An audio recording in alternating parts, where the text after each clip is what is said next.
以下會介紹一個免費安裝 MS Office 方法。首先，喺 C Drive 建立一個文件夾，例如叫 Office 2024。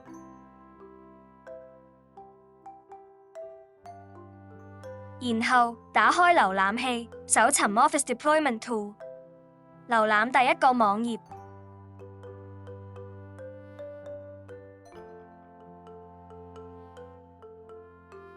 嚟到呢度，可以先選擇語言，再 click Download 去下載。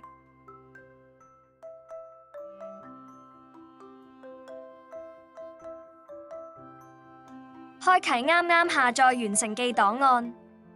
睇完條款之後，剔咗呢個格仔，再 click Continue。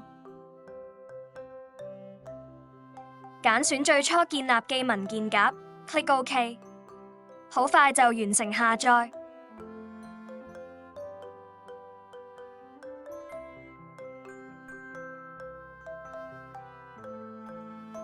再打開瀏覽器，搜尋 Office Customization Tool， 瀏覽第一個網頁。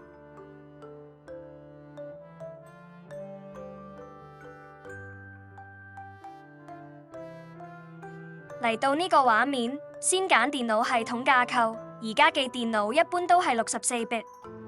下面可以揀上安裝嘅版本，仲可以揀個別嘅程式，例如唔想安裝 Access 就可以關閉佢。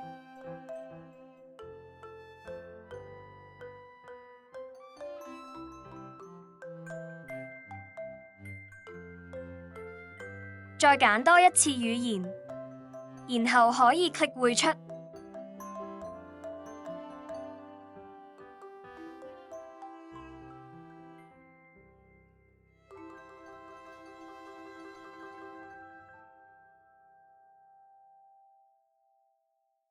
揀 XML 格式，改名為 config， 再匯出。